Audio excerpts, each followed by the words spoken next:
From Relay, this is Upgrade episode number 560, recorded Monday, April the 21st, 2025. It's brought to you this week by Squarespace, Delete Me, and Ecamm. I am one of your classic Upgrade co-hosts, Jason Snell, and of course, as you know, since Myke Hurley and his lovely wife had a baby, we've been cycling through many, many guests over the last 8 weeks, and I would just like to introduce the latest in a long string of fathers to appear next to me on the Upgrade program.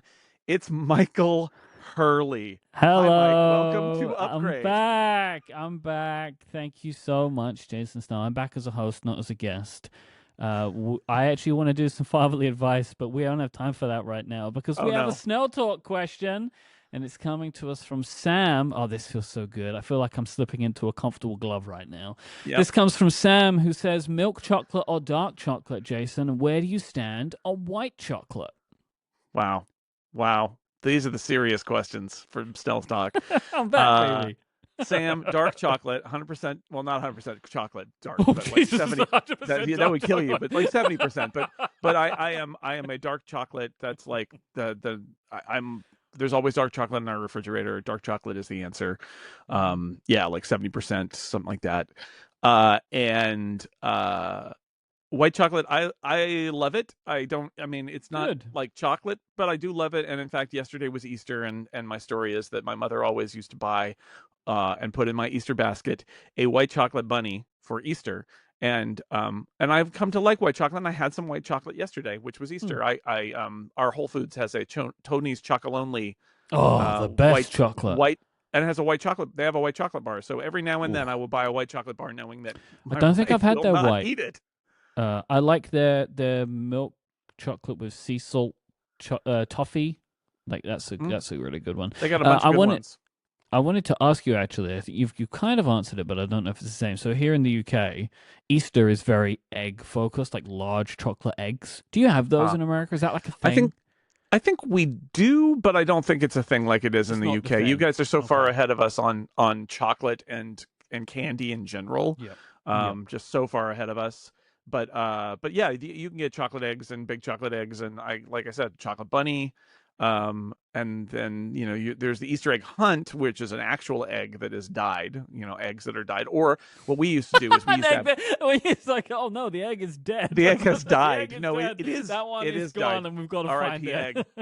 R.I.P. Easter egg. No, we used to get plastic eggs and put like jelly beans in them and hide those in our yard for our kids, and did that instead because nobody wants to find an egg like a real egg 5 months later. That's really gross.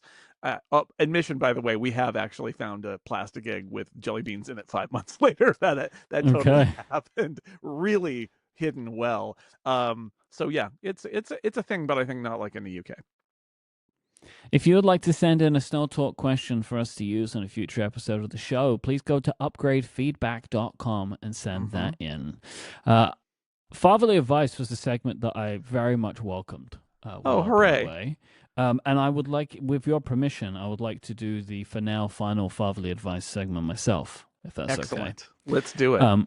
I would like to use this as an opportunity to thank all the daddies for I shouldn't have said that, for filling in. Thank you, podcast daddies, wherever you are. I genuinely want to thank all of the guest hosts that you brought in. I absolutely loved being a listener of the show. I've listened to every episode. I looked forward to it every week. I'm actually genuinely kind of sad that I don't keep getting that show. So anybody out there who's like, oh man, Myke's back. Well, Myke's also losing the show, all right? Like he had a show that he liked and it's gone away now. Most of all though, Jason, thank you so much for holding down the fort. It's been a weight off my mind. I haven't had to think about it at all, and I've just got to enjoy the show. So thank you for that. It's great. Of course. I have. This is a very me-focused episode today because I wanted to share some of my experiences of the last couple of months for our listeners, and also I have lots of thoughts about the last 2 months in news. Sure, of course. And I haven't been able to put them anywhere, but I thought I would give people an update on my parenting journey. So our wonderful daughter Sophia was born a week early on the 22nd of February. It was a big surprise to us. We were not expecting that to happen. We had been told it wouldn't happen. And like 2 days before, Dina had a last checkup and like, you've got ages to go. That did not happen. I was awoken at like 3 o'clock in the morning. It was a whole thing. This is an important first lesson about parenting right there. There's your first lesson, which is anything can happen at any time. But it was a very exciting day. My wife was incredible and handled it like a champion, and we couldn't have been happier with everything that she managed to do for us and our family that day. But then we've had the last 8 weeks. And the baby's been here for the full 8 weeks, which is lovely because I was originally going to be taking my first week of parental leave to kind of get the house ready. So the house also was not ready. But being a parent so far has been very hard. It's tough. I think the way that I would describe it, in the beginning at least, it's probably always like this to a degree, but I assume most in the beginning, and actually has gotten easier, is that being a parent of a newborn takes literally everything you've got. Like, whatever energy you have, it will take it. And that means some days it's better than others, but it's always 100% of what you have. And you learn things about yourself that you didn't know. And you learn things about your partner that you didn't know. And you see different sides of each other that you didn't know existed. Good and bad, I think. Because you've never been put in that particular kind of adversity before. Yes, under that kind of sleep deprivation, under that kind of pressure. So I was very thankful for fatherly advice. But what I'll say, because there's a weird thing, and I think all parents do this, is kind of what I've experienced so far, which is like, it's very easy to focus on the tough parts and the negative parts when people ask you what it's like to be a parent, especially in the beginning. Like, I've gotten this experience from talking to other parents and also just noticing it in myself. So I've been thinking about like, how do I describe the better side of this picture, right? And there are so many ways to say it, and there's so many ways I've heard people say it, but the way that is the easiest to get across to me is the thing that is clearest to me of being a dad is that my life in general is happier now than it ever has been in the past. Because I have this whole new thing, this whole new part of my life that gives me immense joy that didn't exist before. Like, there was no child. There was not. This is a whole new thing. Like, you know, I've heard people say I think a sweet and kind of corny way of saying it is your heart grows larger. And like, that's kind of what I'm getting at, of like, there is just this whole new range of emotions and feelings towards something that didn't exist before. And it's like, you know, when you have a partner, you may have had a partner in the past, right? So like, you may love that person more, you may love that person differently, but you've experienced that kind of thing maybe many times once you've gotten to be an adult. But this is just like, the love that I have for my daughter is love that I've never had for anything.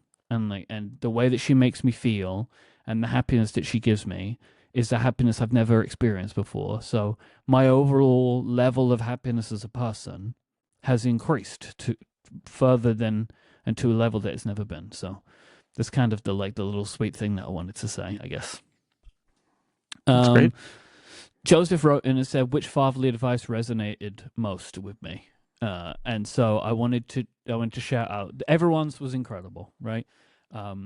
But there was two that hit me hardest. One was what Syracuse has said about not feeling bad about negative things, and like if you're in negative feelings and if things aren't going the way that you want. Like, we had some in the first 6 weeks. We had some really tough days and we had everything's fine, but we had some real difficulty in that time. And so hearing John say that, like, it's okay to not feel like happy or like, and that you don't feel like things are perfect and it's okay, like, that was very helpful for me. And also what Underscore said about like parenting not just having one solution, that there are different paths, and even if sometimes it feels like you can't find what you're looking for, you'll get there in the end. You just got to give yourself some grace to do it. They really helped me at a time when I really needed them, and so I'm very happy that they exist. I will also like to just take this moment in public to just give a special shout out to _David Smith. He has been so helpful to me in the past couple of months, including driving my baby home from the hospital. So I just wanted to say, like, I'm very lucky to have _, and he's the best. And I felt like I just want to embarrass him on the show by saying how lovely he is. And then my fatherly advice. Would you like it? Oh yeah. Would you Let's like hear it? Take as much time off as you can take off is what I would say. It was really interesting to me the response that I had to like the 8 weeks that I've taken off, where there were people that were contacting me or like leaving comments on YouTube videos and stuff and saying like, oh, that's nothing, like, which was wild to me. Like, that's not enough time. That's a very long amount of time, I think. Like, I think like in the UK, we have a pretty good structure of like vacations. You know, we take way more vacations than my friends in America do. I've never heard of anybody in my life taking that amount of time off for paternity leave. It's very typical here, and like a lot of the dads in our parenting groups, they would basically take 2 weeks that they could get, and then they would maybe take another couple of weeks more to kind of like top it up out of their kind of vacation leave. Yep. So I was very happy with my 8 weeks, and I'm very thankful for everyone that enabled it, and I'm very thankful for the listeners. But I would just say that you should take as much time as you can. You don't need to take as much time as anybody else, but you take as much time as you can, because you're going to need it, your partner's going to need it, and you'll never be able to take enough. So just do whatever you can in your life when this happens to you. If this happens to you, take as much time off as you can. So thank you for listening to my segment of fatherly advice. All right. Well, you know, I'm glad this was a sort of a made up segment. So they all are, Jason. All the segments are made up. Oh, we can do whatever we want? Have you not realized that by now? Oh, I thought I was in a strict structure of. I did honestly, and you probably face this too. Sometimes building the show week to week, I'd be like putting everything in segment boxes, and then I feel like I'm just a person who is. I would be doing the show, and I'd be like, "Let us move to the next segment now." And it was very much like we're now a robot that goes from box. Putting to this box show to together box. is macro data refinement, is what it is. I see. It is. You're just taking all of the topics and you're putting them into the categories just based on how they make you feel. Well, that is the show. The show is mysterious and important. It sure is. Speaking of which, you have some follow-up that you've demanded. I do. Well, I mean, again, it's from the show I was putting together, and I was looking at all the feedback, and so there was follow-up, and, you know, it's a thing. So I heard from a few people in academia, because I talked about John Gianandrea from Apple as being kind of academic, and it was not entirely negative. I think people get what I was trying to say. Friend of the show, Kieran Healy, made a very funny joke about I resemble that remark essentially about some of the stuff. The point being that maybe an academic approach to and a research approach to AI is not a bad thing for Apple to have, but that it's not the same as that cold, hard, steely-eyed, we got to ship something kind of approach, and that maybe having an academic group that is doing the research and R&D, you know, kind of stuff, and then there's the group that is dedicated to ship, that those having, you know, those be in different places is probably a good idea. I did kind of conflate that with not invented here syndrome, where the idea that Apple didn't want to use anybody else's model. They're proud of their own model, and they wanted to use their own model. And Kieran quite rightly said that, you know, ideally in the academic world, that is not a problem. Everybody builds on everybody else's work. It's very collegial and collaborative, and I think that's fair. But anyway, I wasn't trying to run down academics and academia at all. They're having a tough time right now in the United States. I would just say there's a difference. Like, it's a different job, and having more professorly academic type people suddenly pressed into trying to ship a product. I mean, I think this is one of the core problems that Apple has faced with AI, is they were viewing it as this kind of like, well, we'll do our research and things will bubble up and we'll put them in products and it'll be nice. And then they had that oh no moment with ChatGPT, and like their AI researchers were not the people to put in, you know, to ship products in a timely fashion. It's not their job. It's not their job. And so there's a disconnect in sort of how Apple structured it, but I'm not trying to run down academia. That wasn't my point at all. Jason heard from the academics. A little bit. I expect that in a few months there'll be some peer-reviewed papers about me. But for now, anyway, Kieran was great. And I appreciate it. And I heard, like I said, okay, I have some e-reader follow-up now. Amazing. I really enjoyed Scott's fatherly advice thing about having to watch a video not to shake the baby. And he said, "Did you see that video?" I have no memory of that. But John Gruber texted us both and said, "I saw that video too." So I guess it's a Pennsylvania thing. I don't know. I didn't see the video, but they made sure to give that. They had made sure we understood that before we left. They gave that concept. I heard from somebody who said that they got it in a fortune cookie. Like the fortune cookie said, "Don't shake the baby." Whoa, it's out there anyway. It's important.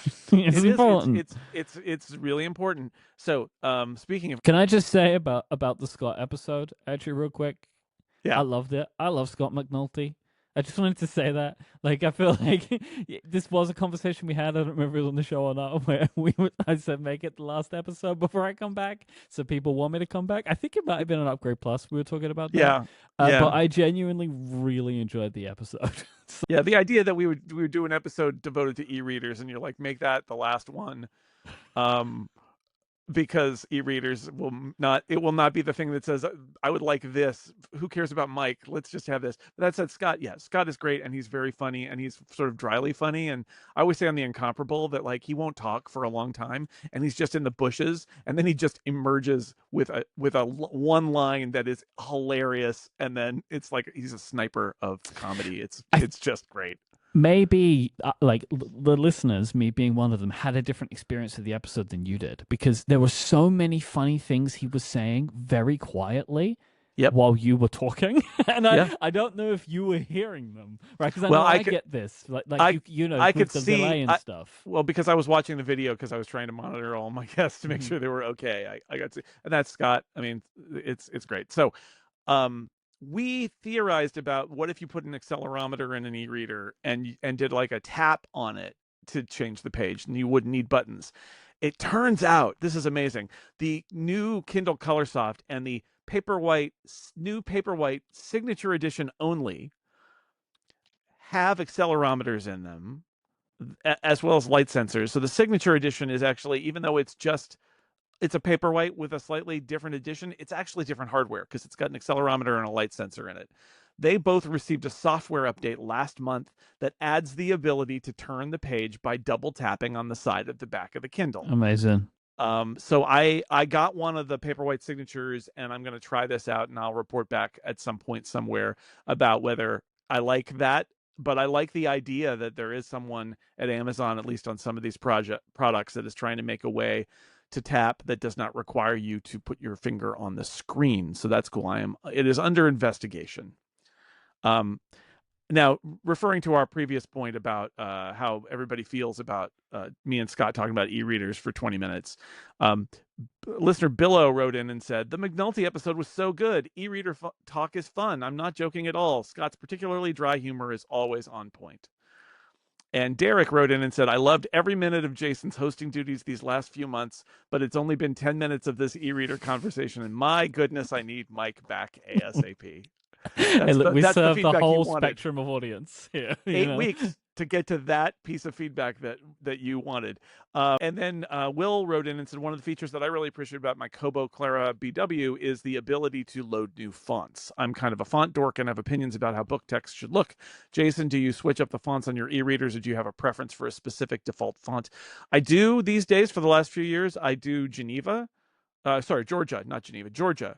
I find Georgia is a very pleasing book font for me anyway. And on devices that don't have it, like I got that Kindle Paperwhite Signature Edition, and it doesn't have Georgia on it. And so, you plug it in and you drag Georgia into the fonts folder, and then it has Georgia. So, but that's the good news is it used to be really hard to deal with fonts on e-readers, and now it's very easy. You can attach them and drag fonts into them, and it just works, which is really nice. So that's my answer to that. And that, Myke, is e-reader follow-up for today. This episode is brought to you by Squarespace, the all-in-one website platform designed to help you stand out and succeed online. Whether you're just getting started or scaling your business, Squarespace gives you everything you need to claim your domain, showcase your offerings of a professional website, grow your brand, and get paid all in one place. You can make the most of Blueprint AI with Squarespace. This is their AI-enhanced website builder that lets you quickly and easily build a site bespoke to your business. You just input some basic information about your industry and goals. Plus, we already know and love Squarespace for their professionally designed and award-winning templates. However you start, you will have beautiful design options, no experience required. This has been, for the 15 years I've used Squarespace to build websites, their website editing system is amazing, and they've kept making it better and better over time, easier and easier over time. I love that I can just go to Squarespace. I can drag and drop the elements that I want onto the page. I can move things around. I can change the colors. I can change the fonts in a way that makes sense to me. You know, there's buttons and sliders. That is simple. I don't know how to do it otherwise. Squarespace makes it easy. I don't want to ever have to know because I'm just going to use Squarespace. You can also get discovered fast with integrated SEO tools because nobody wants to build a beautiful website for no one to ever see it. That's why every Squarespace website is optimized to be indexed with meta descriptions and auto-generated sitemap and more, so more people find your site through search engine results. Don't just take my word for it. Go and build a Squarespace website of your own today by going to squarespace.com/upgrade, and you can sign up for a free trial and build your whole website. You can see how easy it is. You can take a look at the incredible amount of features. I've only mentioned a few. Like, you can have a store, they have analytics, they have everything you're going to want. Then when you're ready to launch to the world, use the code UPGRADE at checkout, and you'll save 10% off your first purchase of a website or domain. That is squarespace.com/upgrade, and the offer code UPGRADE to get 10% off your first purchase and show your support for the show. Our thanks to Squarespace for their support of this show and all of Relay. So, shall we score the paternity draft? Oh, let's do it. So before I went away, I think it was the last episode before I went away, except for the one that we pre-recorded, the Monument one. Yeah. We drafted a selection of things that we thought could happen over the the intervening 8 weeks, and I thought we could also use this as an opportunity for me to. I have things. I have things I want to say about the things that have happened. We'll get to some of them here. How are you feeling? How are you feeling about the draft before as it was going on? I mean, I've had 8 weeks. It happened very quickly. There was a week in there where it all exploded, where there were things that you picked almost by accident that worked. Well, there was the one the Hail Mary, which wasn't intended to be, was the iPad Air getting a chip upgrade, which was an incorrect pick for me. I didn't mean that pick, but I made it, and I felt, when I saw that press release come through, whatever day that was, I felt like a god, honestly. It felt great. That was good. That was a good feeling. Yeah, no, that was it. And then I made some guesses about the MacBook Air that were wrong, and that was pretty much, it was wrapped at that point. It was pretty much wrapped up. So that's week 2. Well, that Monument episode went out. I was in Hawaii. Yep. And there was a moment, I think I texted you, where I got my Apple briefing by the pool, or I guess I was in the hotel room and then I wrote the story by the pool. But it was that reveal of what was going to be in the M4 MacBook Air, and I was like, oh, it's over, right? Like, at that point, it was over, which is great, because that Scott McNulty episode, if we'd been tied, that Scott McNulty episode would have been 40 minutes long in order for me to win the tiebreak. Sure. But unfortunately, that wasn't necessary.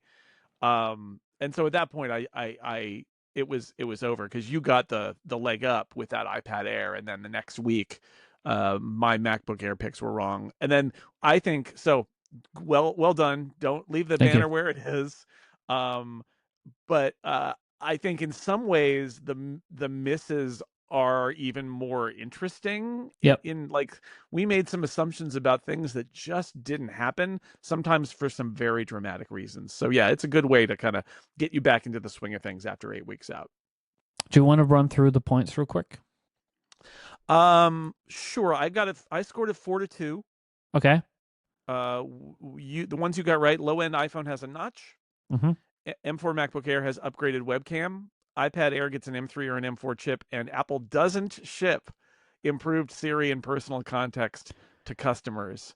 Yeah, I missed out on Apple Home device, and there were 2 picks I had about that, and also the M2 MacBook Air would remain, which it did not. Right. And what I got right is low end iPhone has an action button, and low end iPhone is not called iPhone SE. Mm-hmm. That was not a bad pick. That was one that I wasn't 100% sure of. Naming is always mysterious. But what I got wrong, okay. I got the base model iPad supporting Apple Intelligence wrong. Nope. There's a level below which they Incredible will that not go. they did that. I There's really a was new very iPad, surprised about that. still doesn't support Apple Intelligence. Just can't do Yeah. it. They just can't do it. Sadly, again, it's one of those things where you get beaten down enough by past like hope and dreams that failed that you stop dreaming. I predicted the same color names for the M4 MacBook Air, and of course we got sky blue, the least blue ever blued. Mm-hmm. I predicted the base price of the M4 Era at $1099. What a wonderful surprise to have it Yeah, be that's. $999. I mean, look, this is again. You're going to hear some takes that have already been said, but I'm going to say them again. The best thing about that MacBook Air is the price, that $999, and Yeah, like that it's really sorted out the laptop line in a great way. And yeah, I was doubtful that they would ever go back to that as like the best kind of like the best MacBook, i.e. the one that is the newest, would be the cheapest, and in the lineup. So I'm very happy that they've gotten back to that point again. That the MacBook Air, the cheapest MacBook Air that you just go to Apple's website and buy, is actually the new one. I think that's wonderful. I'm very happy about that. yeah. Sure makes it easy. I think I've said a few times in the last 8 weeks or last 6 weeks that it's really nice to be able to just say get the M4 MacBook Air, and there's no Mm-hmm. ifs or I mean like that is the default Mac recommendation for almost anybody at this point, and you will Yep. feel good recommending it. Like your Apple Home device, I went in on those rumors that there's an AirTag 2 coming. It probably still is coming, but it hasn't come yet. And then this one is really funny.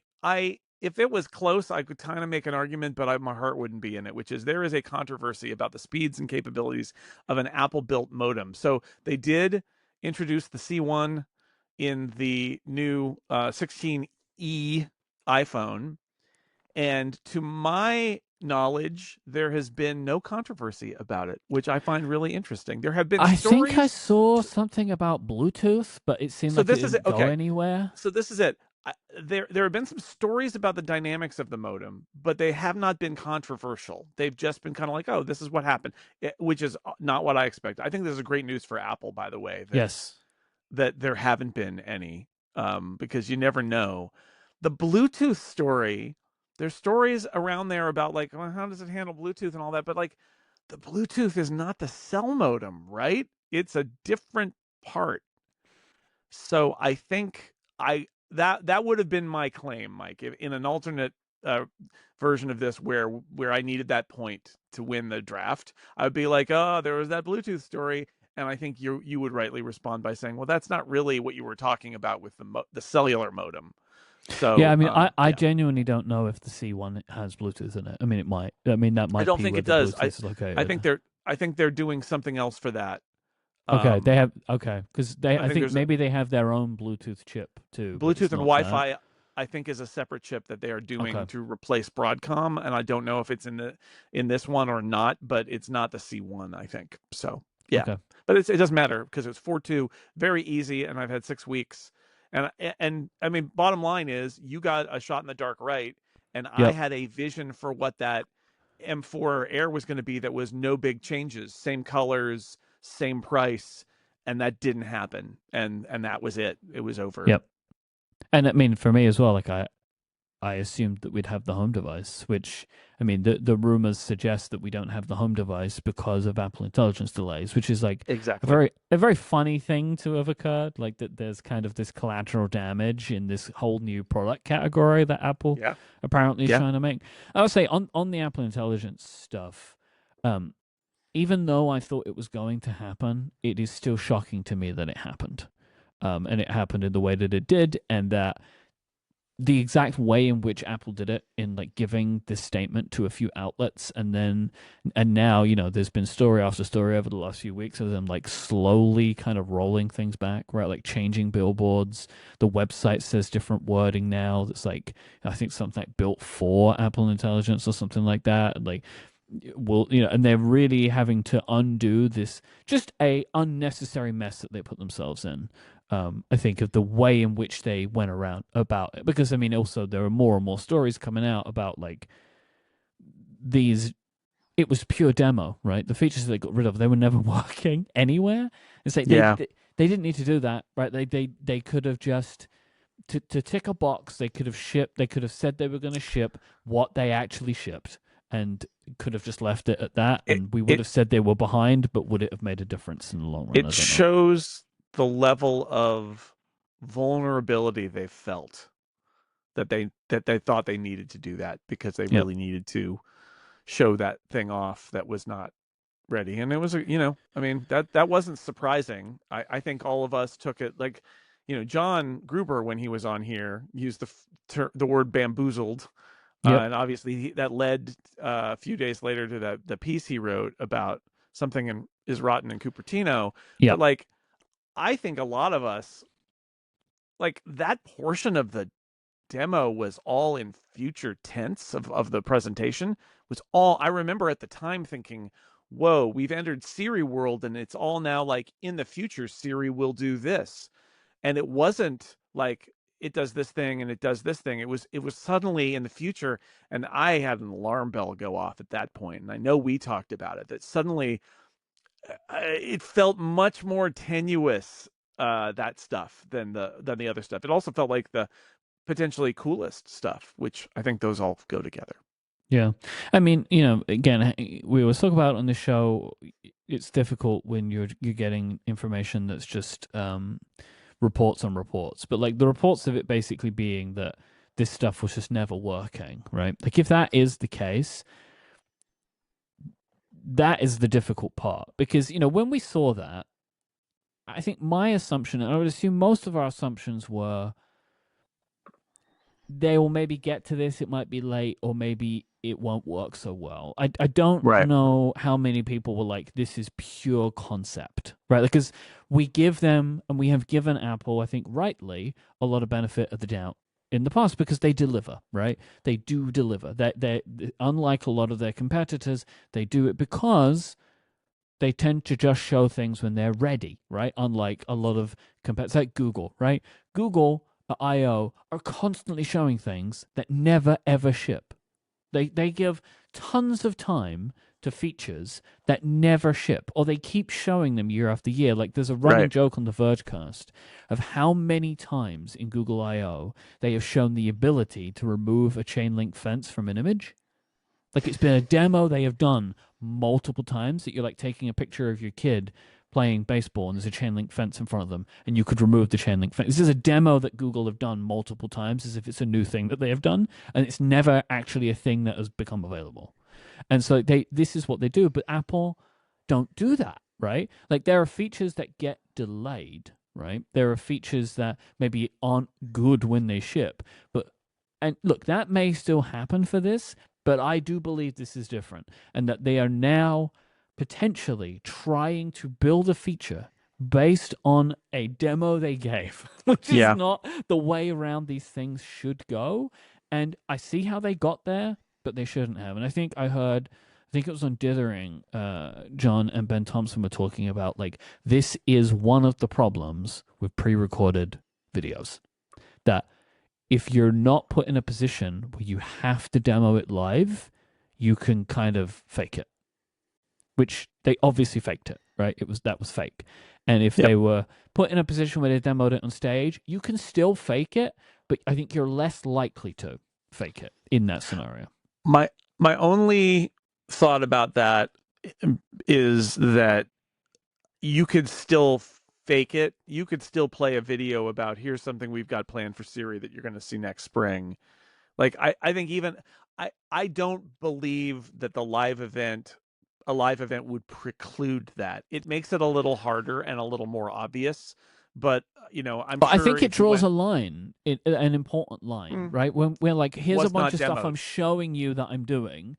Here's something we're working on. I think that there is a clearer line to see there, rather than just like, hey, look at this thing we're doing, and we're shipping this thing later. It's like they're on the same level. We just have a time frame in mind, rather than like, we want to show you this feature, we don't want to show you this feature. Like, Craig is not going to stand up there and ask his phone when his mom's flight arriving, because he's just not going to give him that information. Right. And there's I agree with that. I think that it's a difference, not in, oh, Apple wouldn't do this if it was a live event. It's more that it would be clearer what was real and what was not in a live event. I do agree with that. I also think that we can draw a line between having code that is buggy and not ready to ship, and when they demo it, they're worried it'll crash from not having code at all. Like, yeah. Although, I mean, you could argue that if in a live event they could have wired up something fake and shown it, but I don't know. It is I think very clear about what Apple's mindset was last year at WWDC, that they felt so desperate, essentially, that they announced a feature that they didn't really even have, and they kind of hoped that they would get there. Which brings us to next WWDC and what their mindset is going to be going into that one. What is your take now on the iOS redesign potentially being a really big thing of WWDC?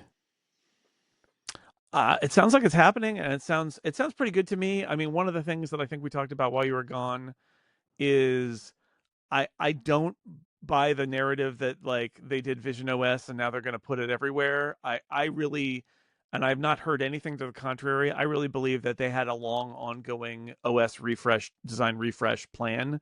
And I actually am excited about it for the potential of it, because I feel like what has happened over the last 10 years has been that everything has kind of drifted. And a lot of the stuff that's happened on the Mac has been taking the existing Mac design and sort of like shunting changes into it from iOS that aren't a great match. And if they do it right, I love the idea that they spent a few years thinking of a new design language across their operating systems. And if they did it right, that means that they thought about the Mac in the context of the Mac, and they thought about the iPhone and the iPad in their context. And the design is meant to move and change. They don't have to be identical, but they should be part of the same kind of family across all those devices, including the Vision Pro. I like that as an idea. I mean, it's all down to the execution, and that's the problem. But that's true of everything. But I like the idea that after all this time and with all these platforms that they've got, that there might have been a design team inside Apple working on a design system for all their devices, rather than taking individual devices with individual designs and then trying to push out like hacks and changes to make them more alike. That's not the same as saying, okay, we have the new Apple 2025 design language that we're building that will present itself in some different ways. And then the other thing that I keep saying, I hear versions of this on other podcasts, or I yell at other podcasts that don't say this, is I hear people say, oh, well, they I hope they don't go too far. And I gotta be honest, I hope they go too far. I want them to go too far. They've got to go too far and then scale it back. And then you pull it back. The best redesigns go too far. They go too far because they want to push it, because you don't know what works and what doesn't. So you push it and then you back off of it. And that means people will scream when it's unveiled, and they'll be like, oh my God, it's like, and then it will take maybe even a year, and everybody will go, oh boy, they really are correcting some of the flaws. And it's like, I think that's just part of the design process, is you go a little too far and then you back it off. And that's, I'm actually kind of looking forward to that. Yeah, it's like whatever year it was they changed Safari. I think it's like iOS 15 or something. Obviously, it went too far. They brought it back. Safari's great now. Like, what we're left with, the navigation bar being at the bottom, a lot of the restructurings that are on Safari, like getting rid of that like tab view where it was like a Rolodex, just a crazy way to show tabs in a web browser. Yeah. Like they only got to that because they went too far, right? With like the floating bar being over the content and all that kind of stuff. Yeah. And so, they should get there. The thing that I keep coming back to is I am not sure, and I keep changing my opinion on this, as to whether this is the right time to do this or not. Like, is 2025 the right time for a full system redesign? I'm not sure if it is or it isn't. Like, I think if you are worried that you won't get your AI stuff together in time, this might be good because it's a good distraction, right? But if you're trying to get your AI stuff together, are you maybe splitting your resources in a way that aren't great, right? Like internally and externally, of how many things are we asking our developers and our third party developers to do at the same time? Like, are you getting ready for AI and also redesigning your entire application? Also, everybody thinks back to, we've been around for long enough. Obviously, you think back to iOS 7. It was the last time they did this, right? It's actually the only time they did this. Design evolved from iPhone OS 1 to iOS 7, and then and it has evolved from 7 to what will be 18. But 6 to 7, undeniable, completely different, right? And if that's what we're doing now, interesting. But developers were much more keen in 2013 to do this kind of stuff, I think. I think in general, companies, both big and small, had a very different relationship and feeling towards the iPhone than they do now.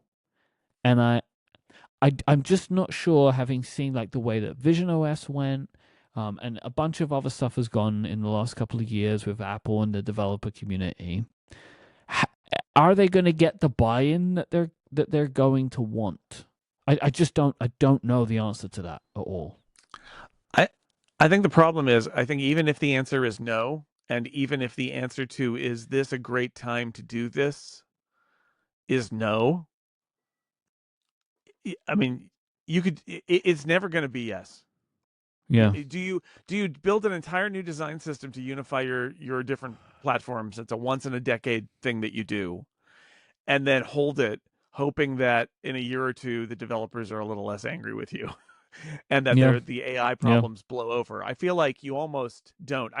My fear is that there are features that there are developers, because like the designers are designers, it's fine. The developers though have to implement this. Any changes that have to implement this new design, that's work they're doing that they're not working on something else.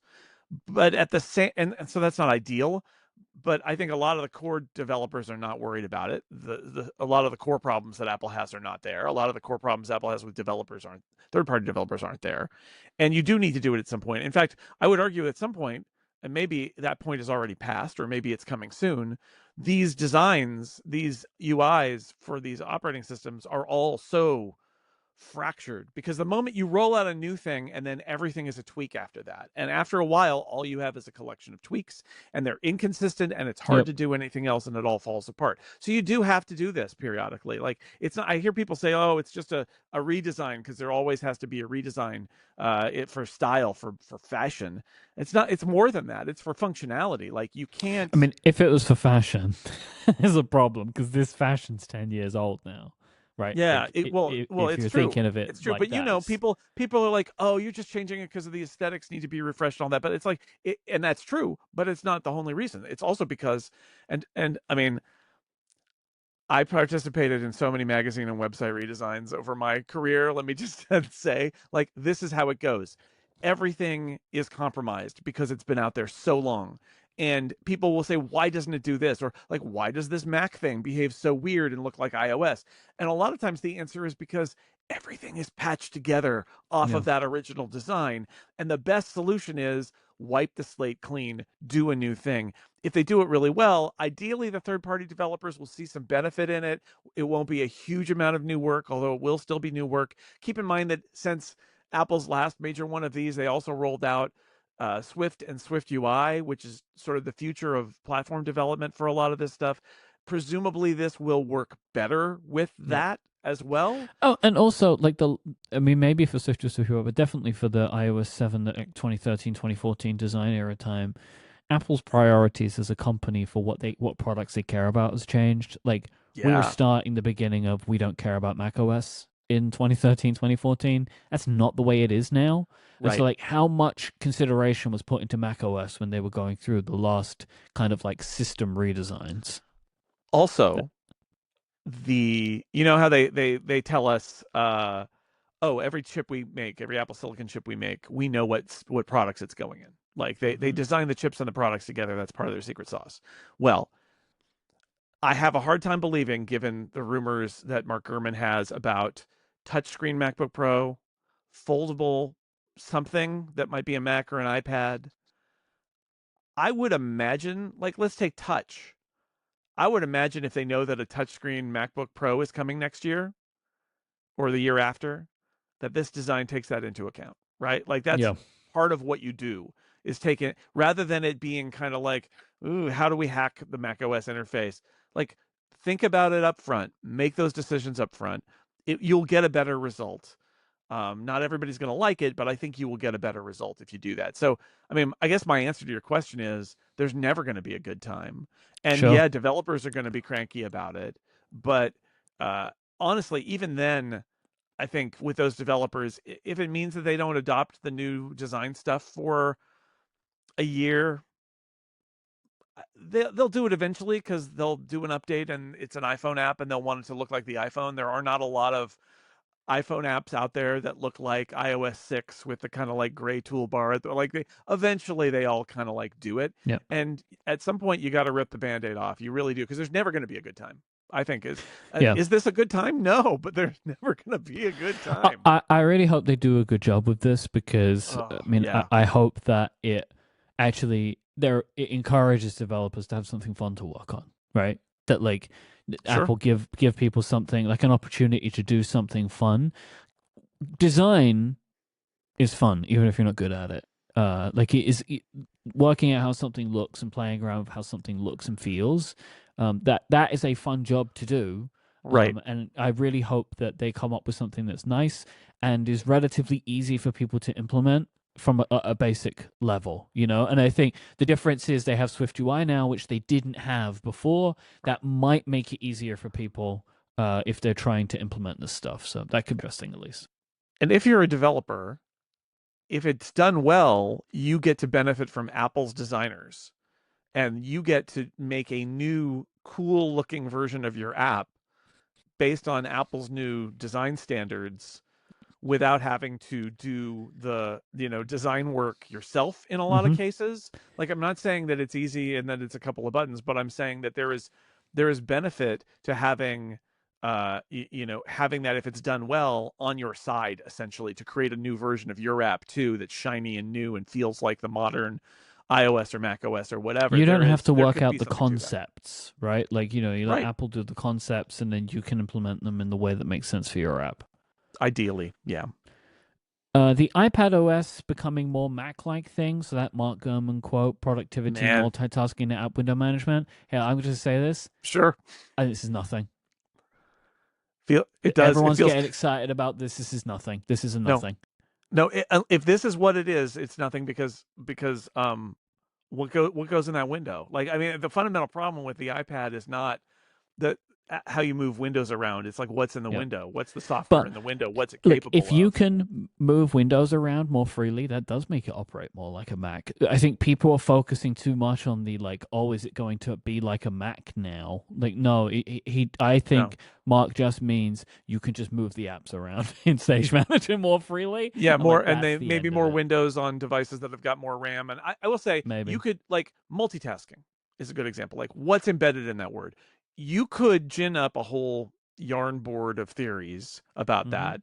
I could say, well, multitasking could mean that the iPad is going to be able to run apps in the background reliably, right? Like one of the things that has happened in the last year is Final Cut Pro came out for the iPad, and you can't run it in the background while it's exporting video. You can't because iPad OS just won't let you do that. Okay, well, an improvement to multitasking that could be that's not revolutionary, but it's better. It's not like and I could say multitasking and productivity, like, improvements to the audio system that we've never really seen. They could do that if they wanted to. Now that they've got Logic and Final Cut there, maybe there's more value in that. Like there could be more, but on its face, when I saw this, my response was like, okay, like it's like, I'm really sorry that you have received 100 different paper cuts, but here's a Band-Aid. It's like, okay, great. That Band-Aid will really help. But the fact is, this is not the core issue with the iPad. So if they're like, we have almost nailed the iPad. We just need a few productivity, multitasking, and app window management things. And like app window management is the one that stopped me, probably like it stopped you, which is like, really? This is it? It's like, hey, iPad users, get ready. It's going to be.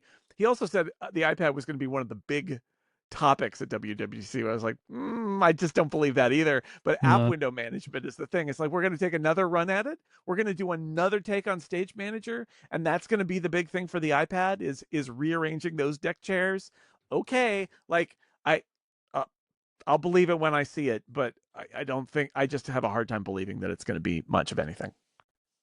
Last two things that I wanted to kind of just touch on that have happened in the last couple of months. Real 1-2 punch. Tariffs. Yeah. I can't even begin to sum that story up. But like, keep changing. Yeah, it's going to be interesting to see where it ends up. I mean, there's a story over the week past that, you know, just like how Tim Cook got the quote unquote exemption that Apple have gotten for now maybe.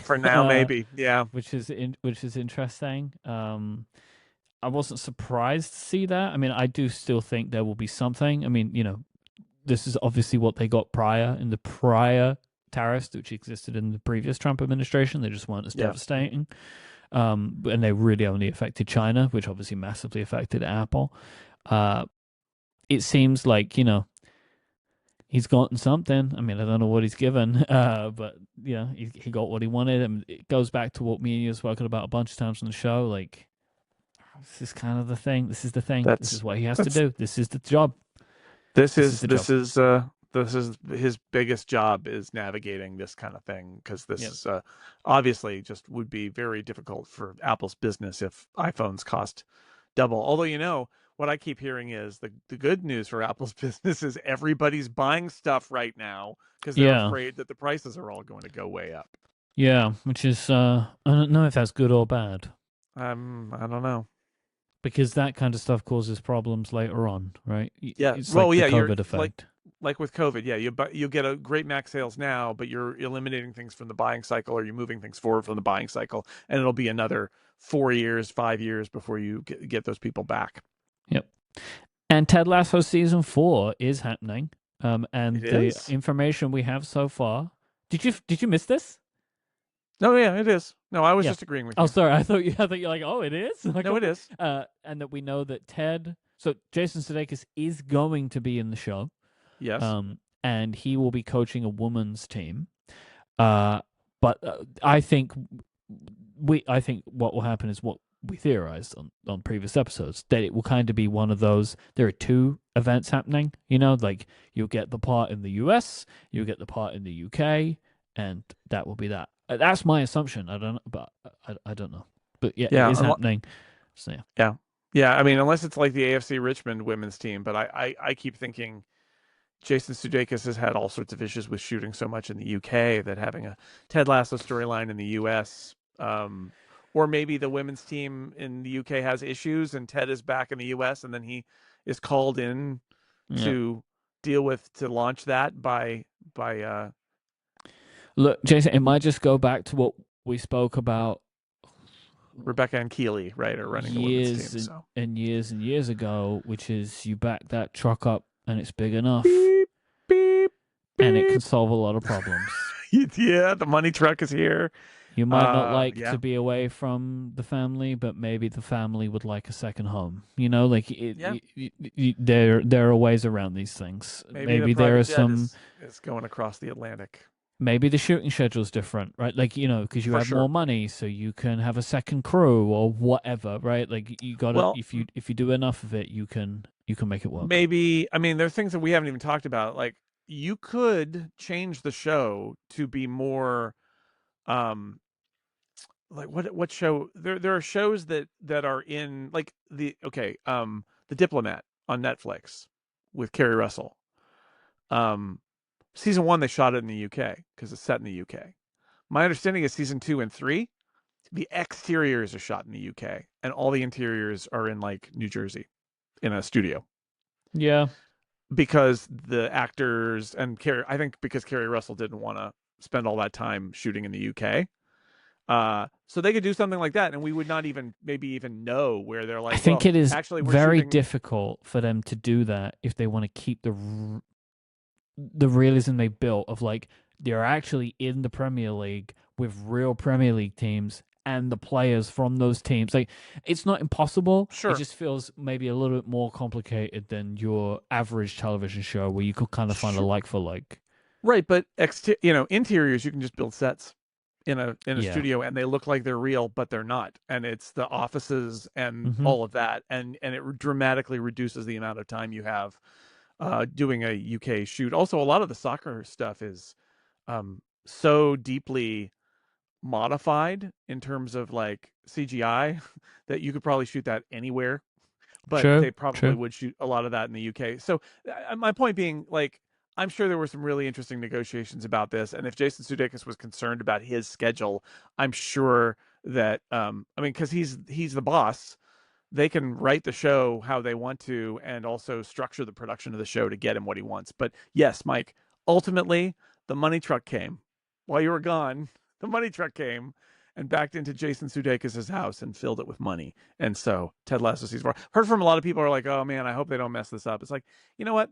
That's always the case. I hope they don't mess it up. But like, I'm happy to see those people give it a try to get a little another injection of kind of Ted Lasso optimism and positivity into the world. There was no reason for the show to end. It just ended because that was what the their initial story concept was done. Like they had a concept for a story and they told it. But like, every television show is like this. It's like a novel. And then they went away and people are like, well, I know you told that story, but people want more. It's like, well, a novelist will be like, I'm going to write another book. So that's what they're doing.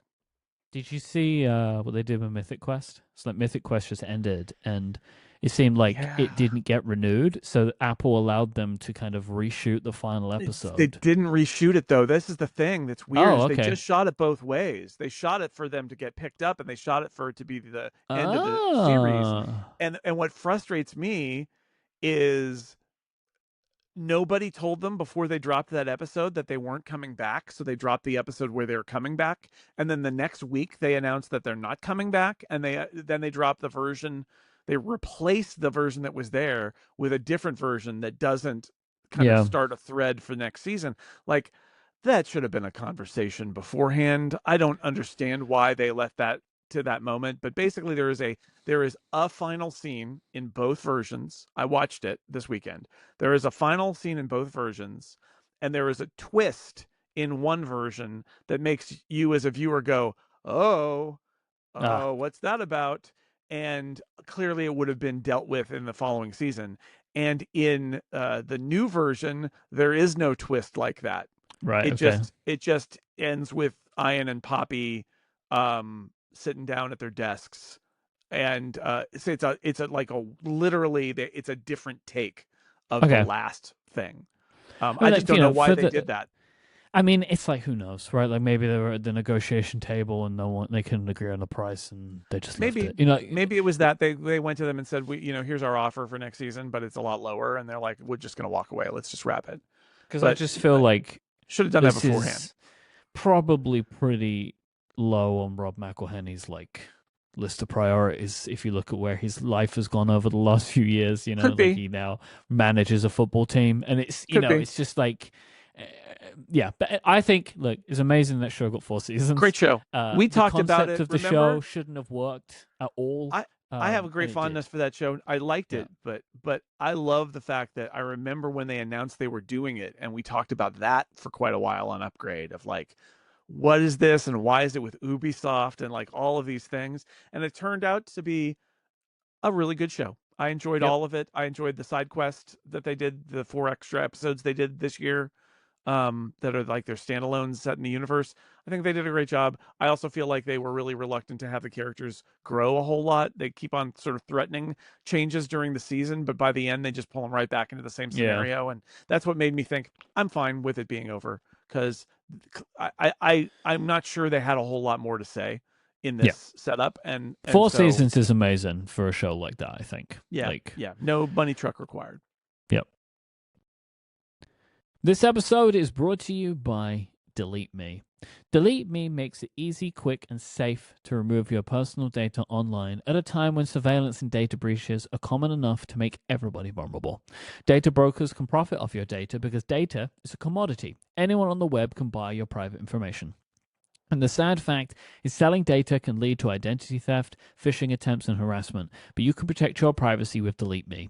What do data brokers do? Well, people's names, contact information, social security numbers, and more can be compiled by data brokers and sold online.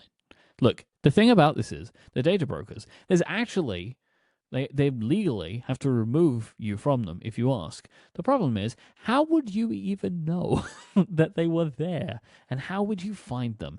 This is what Delete Me handles for you. It handles they do this for me. I'm a very happy customer of Delete Me. I get my reports from them. They tell me, hey, look, we found all these data brokers. Again, it's like, here's 50 companies, the names of which I've never heard of, right? And they're like, we've removed you from here, removed you from here. And what I also love is it's not just, hey, we've removed you and that's it. They're also going back and checking that no information has come back up in future times. So I really love that they're in my corner, they're out there for me, and they're protecting my information. Take control of your data and keep your private life private by signing up for Delete Me with a special offer for listeners of this show. You can get 20% of your Delete Me plan when you go to joindeleteme.com/upgrade20 and use the promo code upgrade20 at checkout. That is 20% of your Delete Me plan. The only way to get it is to go to joindeleteme.com/upgrade20 and enter the promo code upgrade20 at checkout. That is joindeleteme.com/upgrade20 with the code upgrade20. Our thanks to Delete Me for their support of this show and Relay. Rumor Roundup time. Yeehaw! Yeehaw indeed. There have been some reports and leaks that have been building over the last couple of weeks, and there was some more in the past few days, that there could be a cheaper version of the Vision Pro in the works. So Mark Gurman had suggested that Apple's working on two models, right? A lighter and cheaper Apple Vision Pro, and then this like Mac display headset, which I'll also just throw in another take here, which I just don't think that is a product that doesn't make sense. Will ship the way that it describes. It makes zero sense to me. Who's buying that? Like, it's realistically, a feature who's of the other product. Yeah. That is not an interesting product, in my opinion. It's like super weird. Don't get it. I think that is a test that will never leave the lab.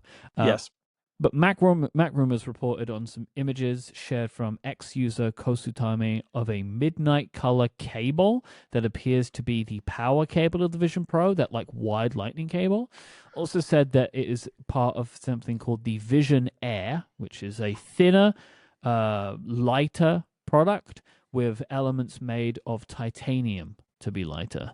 There are also previous rumors of an M5 chip refresh. So I wanted to just get your kind of feel on this. Like, where do you think, or do you think that these select rumors are actually driving towards? Do you think there is a result that in the next 12 months we will see a new Vision something?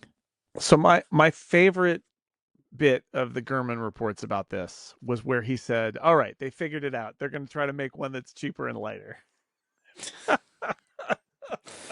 No, really? Really? Wow. Cheaper and lighter? How could it possibly? You can't do it. But it's not the possible. funny thing is he has been reporting about like, well, they're going to try cheaper. Well, they're going to try lighter. And finally he's like, oh, they got it, guys. They got it, everybody. It's cheaper and lighter. I mean, those are the two things they need to do. So yeah, and I don't think it's going to be, feather light and $1,000. I think it's still going to be pretty heavy, but lighter. And I don't think it's going to be, maybe it'll be $2,000. Like every dollar they shave off of it is more sales they could possibly get. But I think the larger story is just, in the long run, it needs to be a lot cheaper and a lot lighter. Like all of those things are true. Both of those things are true. Or I would even say it needs to be lighter and a lot cheaper. And in the long run, yeah, they need to be glasses, but that's not going to be. But it's a different thing, right? Like this isn't a product. Like this can't. I just can't. This like it needs to be like the price people want. They're not getting there, and they're not getting there in 2 years, right? Like it's just not happening. It's not absolutely. happening. No, like you just gotta let go of your idea of what this. People are like, it has to be $500. Well, that's not happening. It ain't gonna happen. It's not gonna happen. I would be surprised if it's $2,000. Look how much more complicated this is than an iPad. Like, look at it. Like an iPad, they've been doing Yeah. these things forever. It's a screen with a camera, right? There are two things on the inside, one on the outside, and 1,000 sensors and two processors, and all of the stuff you need. The battery, which is outboarded, which has to be hot, like you got the cable on it. It's got the This is just a very expensive thing. It's not going to happen. It won't happen. Like there is not a. It's still a 4-figure number, and it's not 1,000, Yes. right? No. Like, and so I just Higher wanna, than that. Yeah. Yeah. honestly, Higher four Jason, figures. I imagine, hey, we've made a new Vision Pro. It's $3,000. I mean, that could entirely be true. I think the point, and so you're like, why is the point? What is the point of this? It's like, okay, Yeah. this product is a big picture product. You just got to think of it that way. The goal is that the next one will be not an M2, and so it'll have better, they'll be able to upgrade the internals a little bit. And it'll be a little bit lighter because that is a problem, and they need to be headed in that direction. And they're going to try to get the price down at least a little bit, and maybe a lot. But like, keep in mind, if it was $2,000, that's not quite, but almost half price. Like, it's probably not going to be $2,000. It's probably going to be more than that. Probably going to be 2,500 or 3,000. You're absolutely right. But the goal, big picture, is that's that one. That's number two. And then there's number three, and number three is another $1,000, $500 off, and a little bit lighter. Mm-hmm. And the idea here in the long run, and they can choose. Releases are kind of irrelevant other than to keep pushing it forward, but like every few years you release a new one that's a little bit lighter and a little bit cheaper, with the idea that you will eventually reach a point where you have miniaturized all of this stuff and advanced the software and are building toward your goal of making something affordable, and then in the long run making something so light that you could wear it all the time and it could do pass through of actual reality instead of through cameras, and that's the goal. And then on the other side, what we've talked about a lot, Myke, is a a Meta Ray-Ban style product that is like AirPods on your face. It's not VR. Yep. It's not really AR, even if a future version of that might have a very light sprinkling of AR using the software and stuff they've learned from Vision Pro as well. And then eventually that all those get better and more powerful, and the Vision Pro gets lighter and cheaper, and most importantly, they gain the expertise and the software base and the hardware knowledge to build those products if it's going to be something in 10 or 15 years. But like for this one, I mean, there's no magic solution here. It's going to be expensive and heavy. It's just going to be less expensive and less heavy. And that's good, because the only way that the Vision Pro makes sense as a product is as a development environment and sneak peek and experimented cutting edge technology that Apple hopes will become widely interesting in 5 or 10 years. That's it. I feel like the only way they make it significantly cheaper is they have to make essentially every part of it worse, and I just don't know if they could bring themselves to do that. Like, I don't know.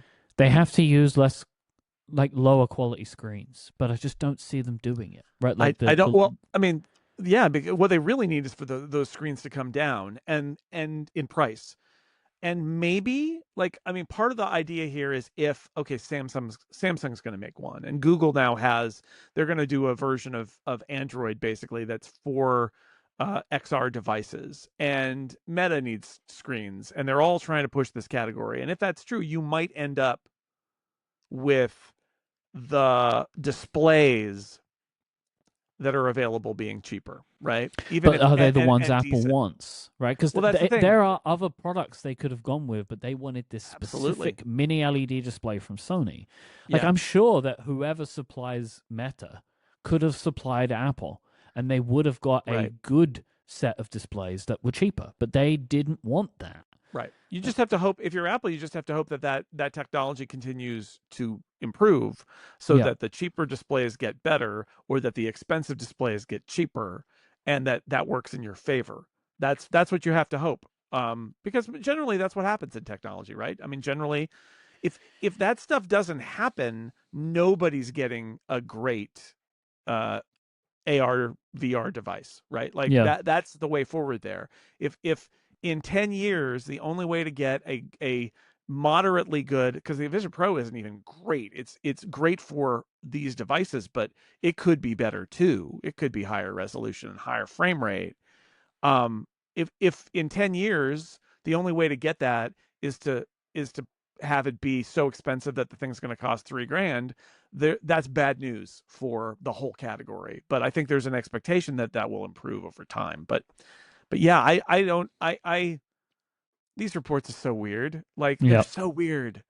And I don't, I don't know. I don't know what it means. I think it's great. I think they need to keep shipping. I firmly believe they should keep shipping, and the goal should be lighter and cheaper. Like I absolutely agree with that.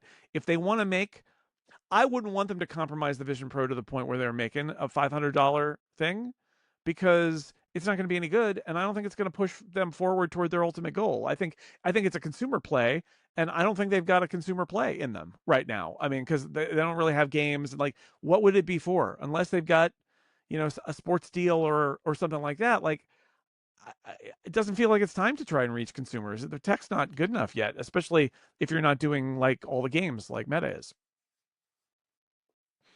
I was just thinking like a fully tariffed version of this. It's like $5,000. It's like, we wanted to get cheaper, but this let's just see what is exactly first.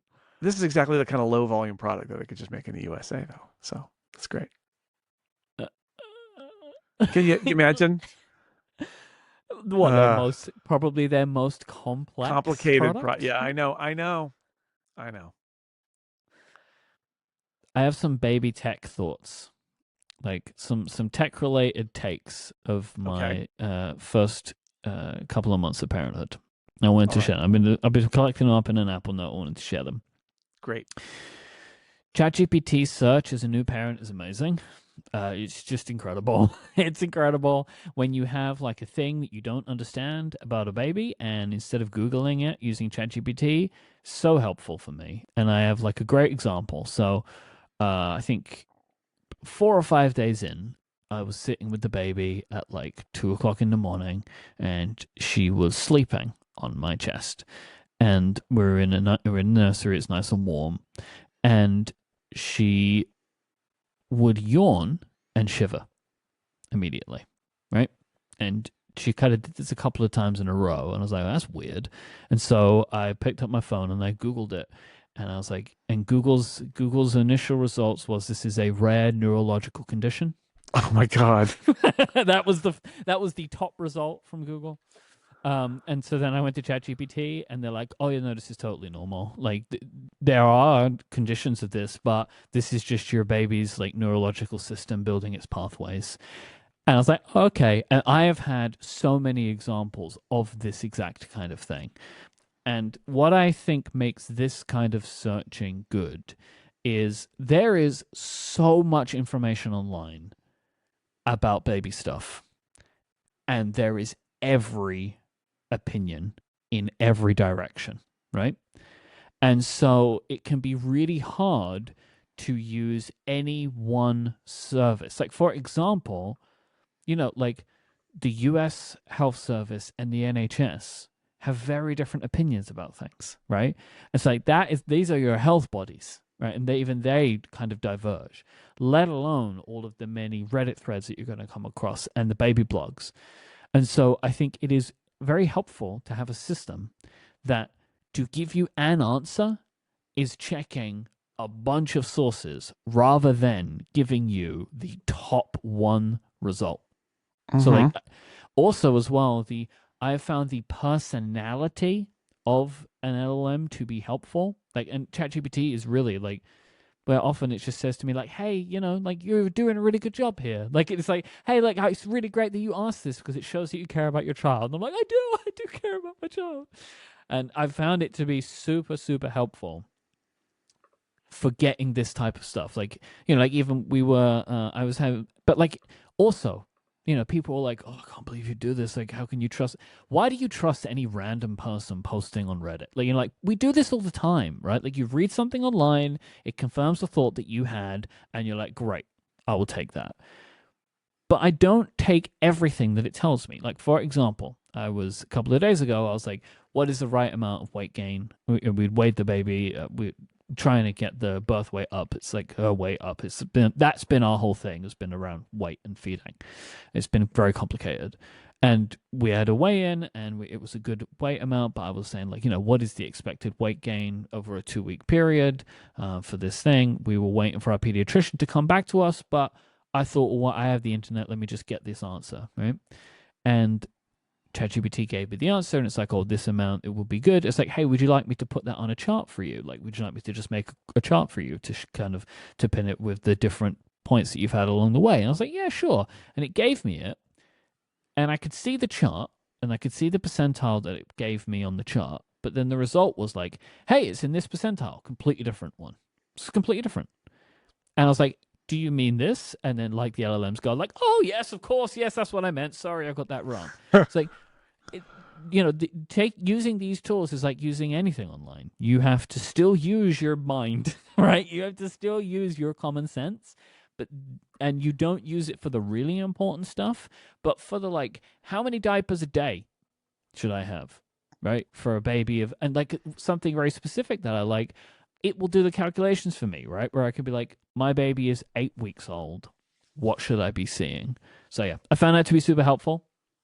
I think the new ChatGPT Memories feature will also potentially allow it to know how old your baby is for when you ask future questions.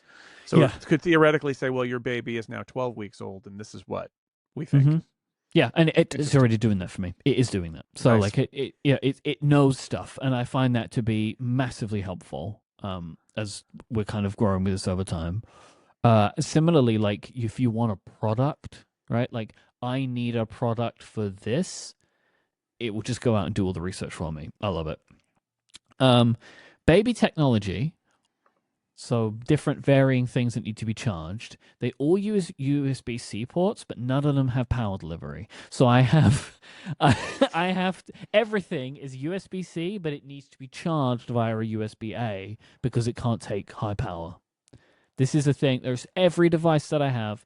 It's like, great, charges by USB-C, but you plug them into charge via the things I use to charge my phones and my laptops. Nothing charges them, and you have no way of knowing that.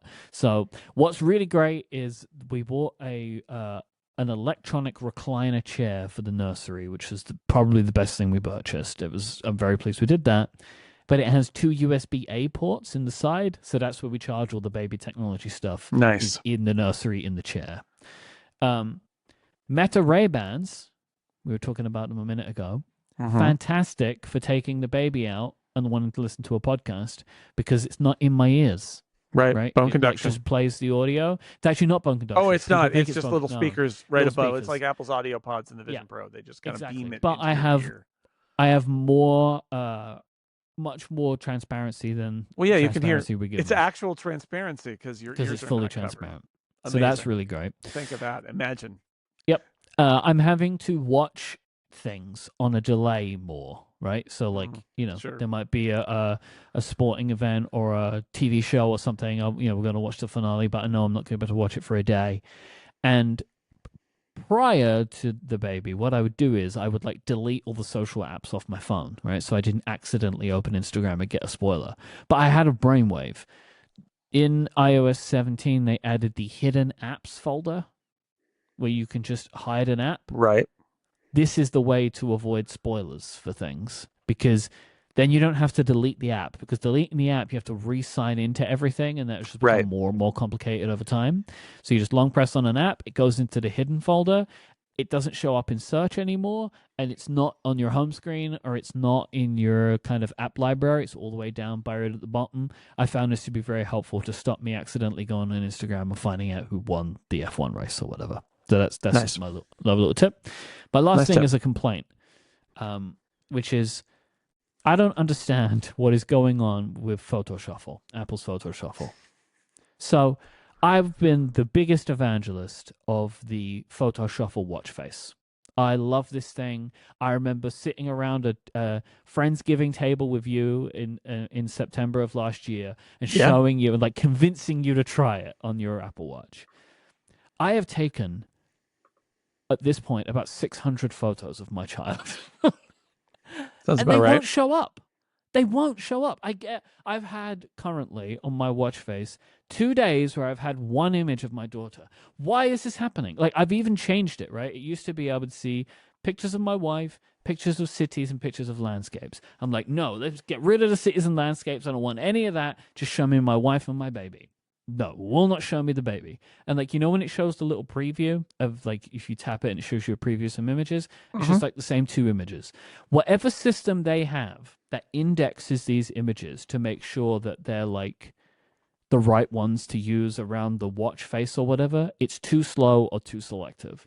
I was so excited about this. Like, I saw, like, as soon as the baby was born, like, as soon as I had some images, I was going into my phone and like tagging the name, right? Like getting the names all set up and getting the faces all correct. I was like, oh, I can't wait for them to start showing up.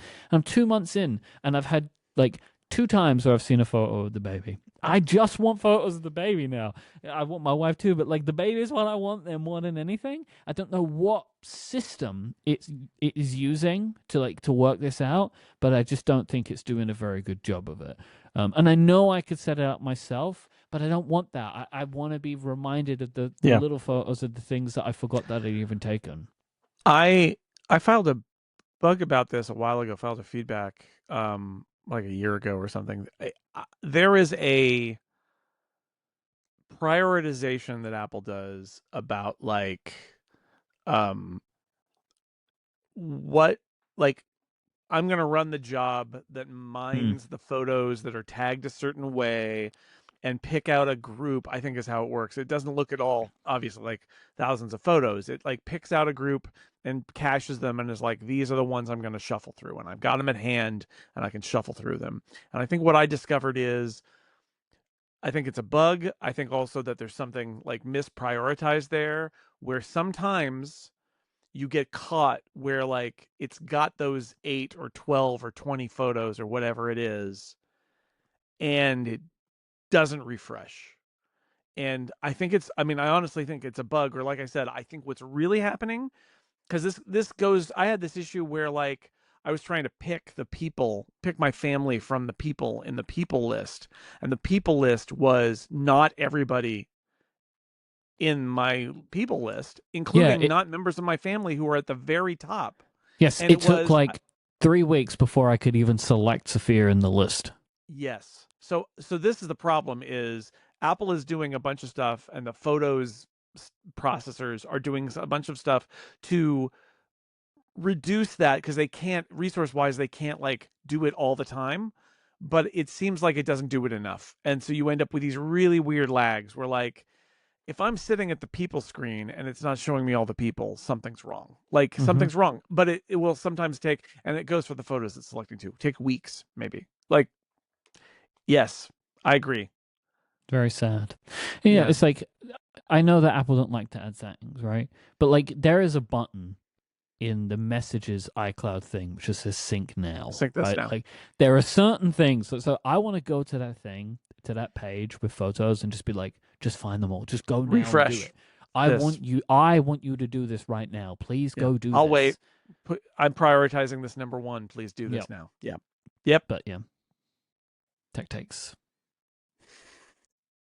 This episode is brought to you by Ecamm. Ecamm is the leading video production and live streaming studio that is built for the Mac. But it doesn't stop there, because Ecamm is great at simplifying many workflows. You can do it all with the Ecamm app, getting started quickly and having everything on hand to create whatever you're doing with video. Ecamm is great for streaming, recording, podcasting, and presenting. If you want to stand out from the crowd, you need high-quality video. With Ecamm, you can screen share, use multiple cameras, and even direct the show in real time with their live camera switcher. You can super easily add logos, titles, lower thirds, and graphics. It's going to look super professional with the power of Ecamm. You can drop in video clips, bring on interview guests, use a green screen, and so much more. Ecamm Live truly does it all. Ecamm's members and customers are entrepreneurs, marketing professionals, podcasters, educators, musicians, church leaders, bloggers, and content creators of all kinds. If you're on the pro level plan, you can enjoy Ecamm for Zoom. You can automatically send Ecamm Live's audio and video output into a Zoom meeting, Zoom webinar, or Zoom event, and add up to 8 Zoom participants as camera sources in your broadcast or recording. Plus, you can automatically create individual participant audio and video recordings and add Zoom chat messages to your broadcast or recording as text overlays. Jason, I know you've mentioned it before, but I know that you use the Ecamm for Zoom quite a lot. I think with especially with Total Party Kill, right? Yeah. Also 6-color stuff, but yeah, it's great. The Zoom integration is so good because not only we've already got our Zoom stuff set up, but it allows me to set up the little boxes for where the people go, and you assign people to the boxes. And I used to have to do all that by like screen share and then cutting little squares out of the screen share and putting them in different places. It's just so much easier to do it this way. To have that at your also you can have so many more people in a Zoom. Like it can be a lot, but for Dungeons and Dragons, it's actually a good use of that. And it's so much less frustrating now to do that stuff now that I'm using Ecamm Live. Go and try it out for yourself and get 1 month free today by going to ecamm.com/upgradefm and use the code upgradefm. There's a whole month free of Ecamm Live at ecamm.com. That's ecamm.com/upgradefm with the code upgradefm. There's also information in the show notes. Go there now and check it out. Our thanks to Ecamm for their support of this show and Relay. It is time for some Ask Upgrade questions. Oh yeah, the good lasers. They've been off. I would say, Jason, Smike lasers. Our guests have been amazing.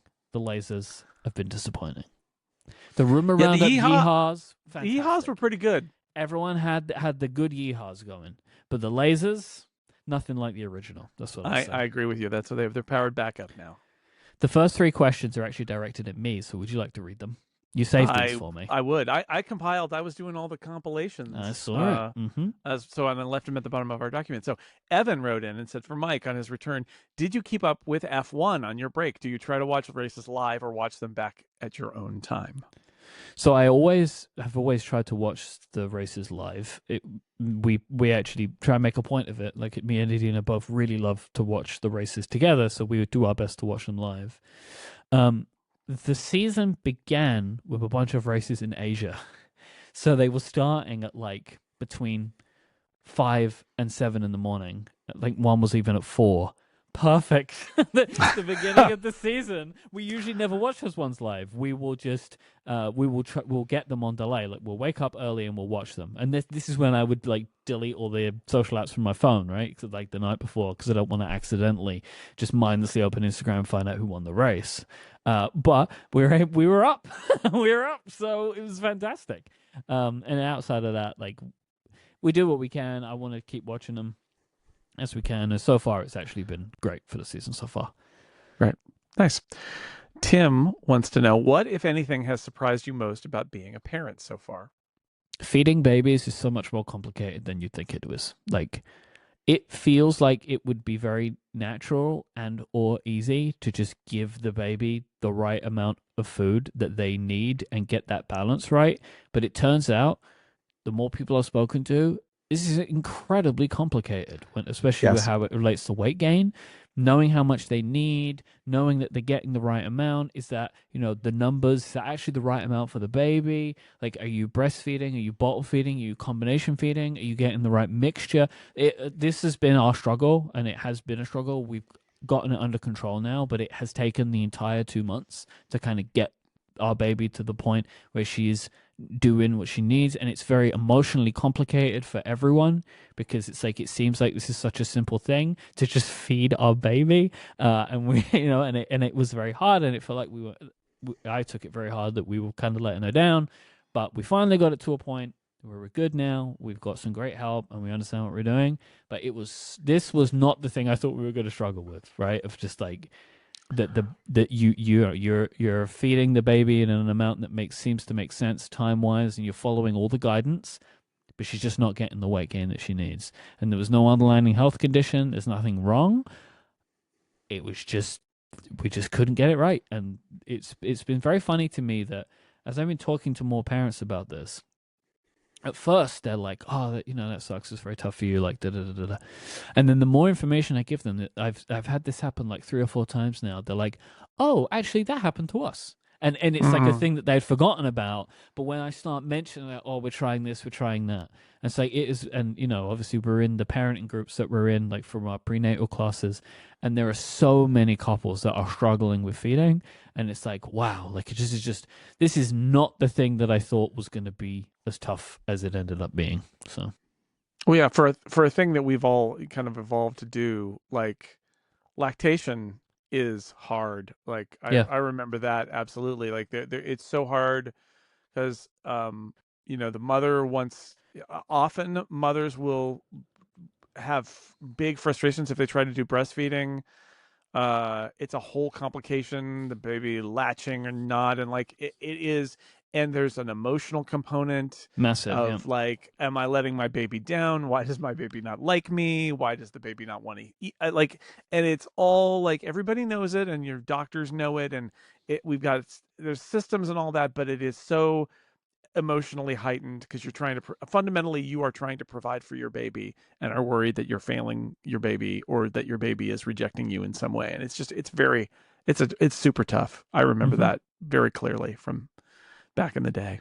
Wow. um Alex writes, was there a piece of technology that surprised you in a good way or bad way as a new dad during your paternity leave? Yeah, I kept one thing from my previous segment for this question. White noise of some kind, background noise, is really helpful for babies in a bunch of ways. And there are now a million ways to get it. For us, it's helpful with sleep and or just general calming down of a fussy baby, or an upset baby.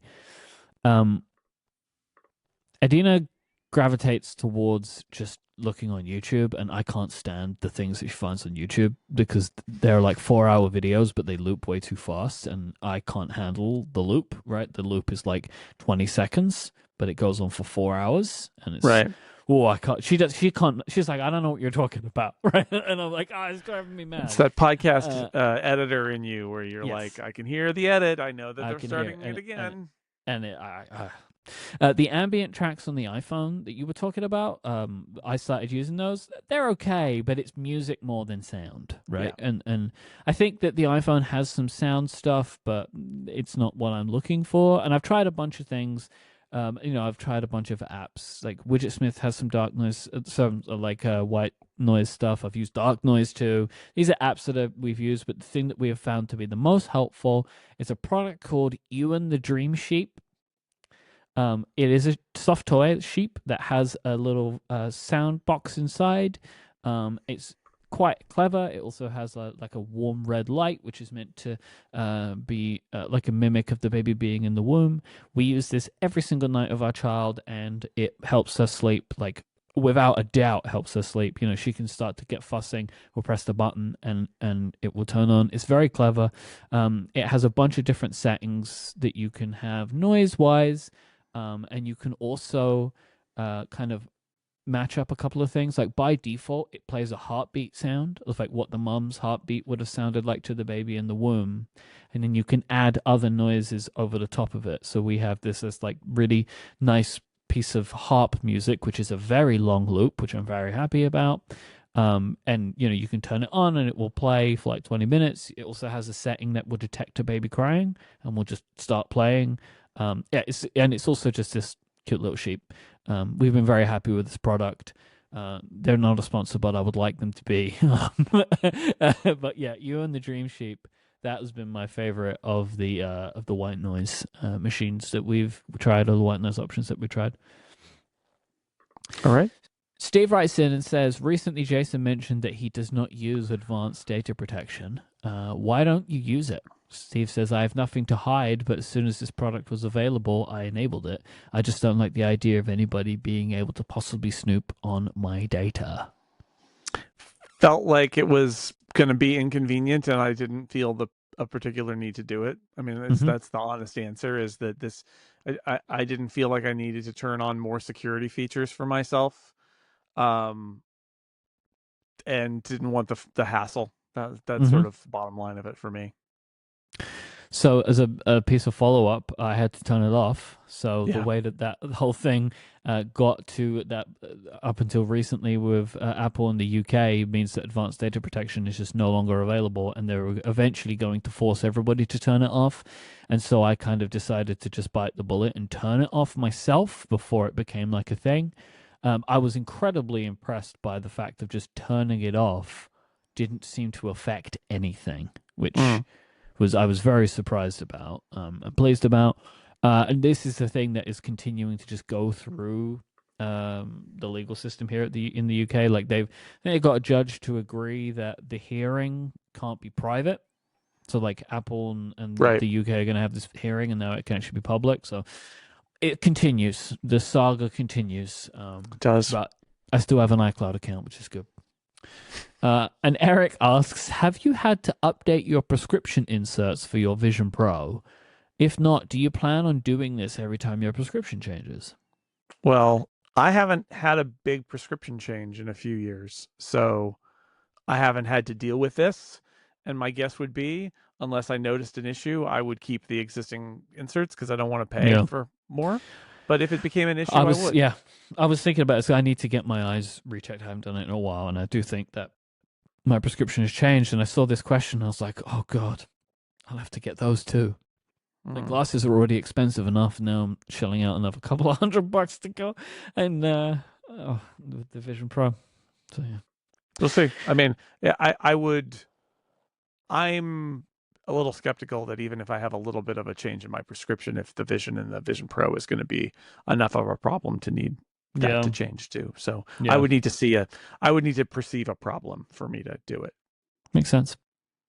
Thank you to everyone who sent in a question. If you would like to send in a question for a future episode of the show, please go to upgradefeedback.com. You can send in your questions to us. You can give your follow-up and feedback about the show. Still be nice. Mike's a new always be nice parent. He doesn't getting a lot of sleep. You should be nice. People are nice.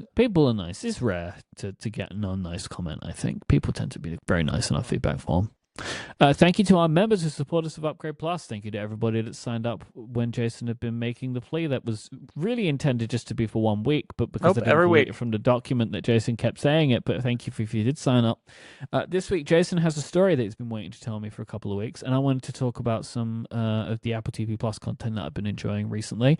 If you would like to support the show and get longer ad-free listening each and every week, go to getupgradeplus.com.